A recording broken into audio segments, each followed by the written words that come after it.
నమస్తే. ప్రస్తుతం మనతో పాటు ప్రముఖ రాజకీయ విశ్లేషకులు ఇమ్మంది రామారావు ఉన్నారు. ఆయనతో మాట్లాడదాం. నమస్తే సార్. నమస్తే బా.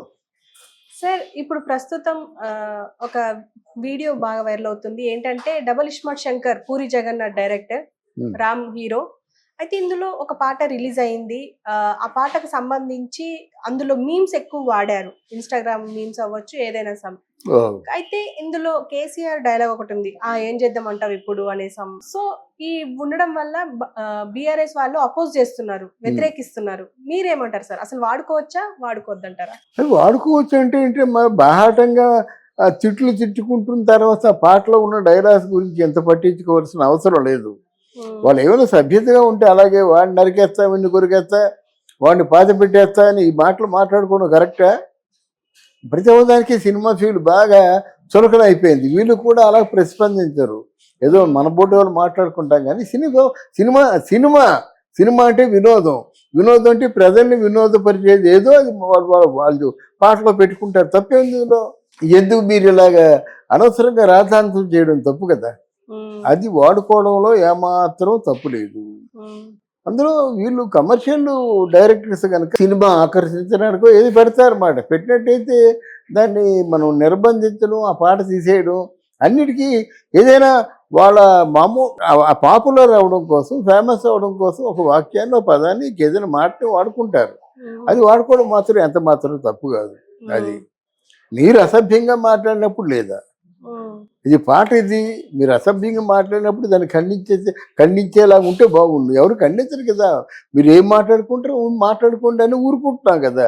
అసెంబ్లీలోనూ పార్లమెంట్లోనూ రకరకాలుగా మాట్లాడుకుంటున్నారు. కానీ ఒక పాటను తీసుకొని ఆయన అలా మాట్లాడడం కరెక్ట్ కాదు. అంటే ఒక రాజకీయ పార్టీ ఇప్పుడు సినిమాకు సంబంధించిన దానిపైన మాట్లాడడం అది కరెక్ట్ అంటారా?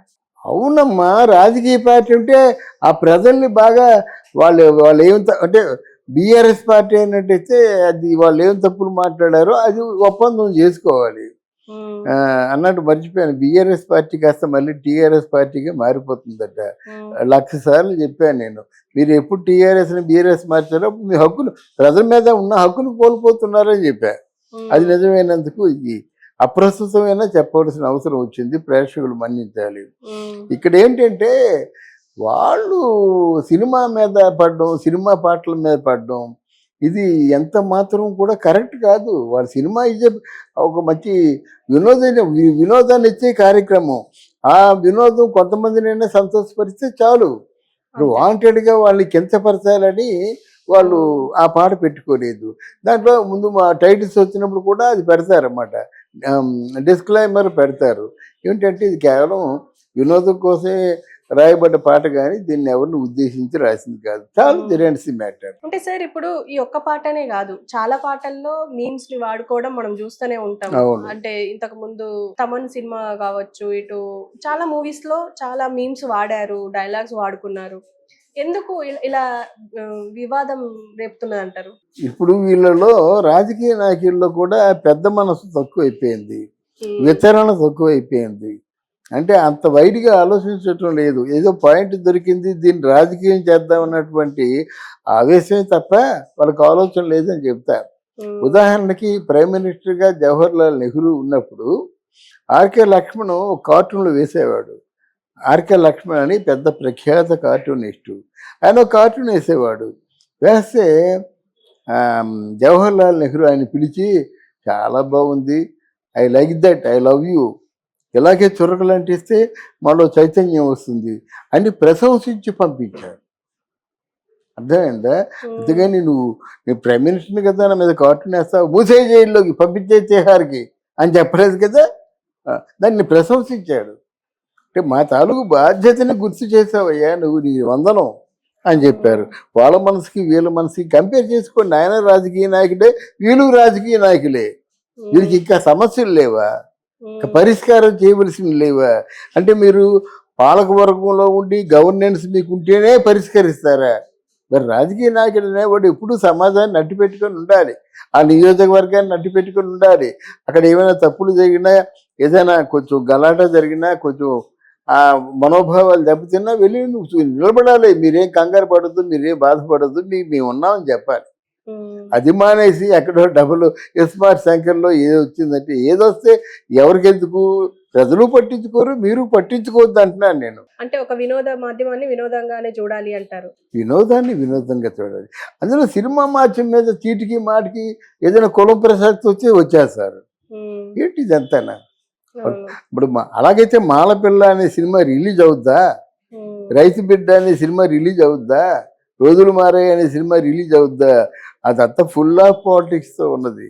అది సినిమాలుగా చూశారు. అంటే మనల్ని కనువిప్పు కలగడానికి, ఆ చైతన్యం కలగడానికి ఆ పాటల ఉపయోగించుకున్నారు కానీ లేకపోతే ఆ, వాళ్ళకేం పని, మనకేం పని? ఉమ్. అంటే పెద్దలు కూడా అంత పెద్ద మనసుతో ఉండేవారు.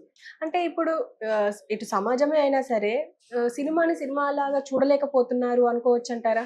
ఎందుకంటే లేదు, చాలా ప్రభావం చూపిస్తున్నాయి అనుకోవచ్చు. రాజకీయాల్లో ఉన్నవాడు ప్రతి మనిషి కూడా రాజకీయమే చేస్తున్నాడండి. ఉమ్, ఇప్పుడు ఎప్పుడో అక్కడేదో బాధాకరమైన డైలాగ్ చెప్తున్నాడు, ఇక్కడ ఉమ్, దేనికో ఇలాగ అంటున్నాడు.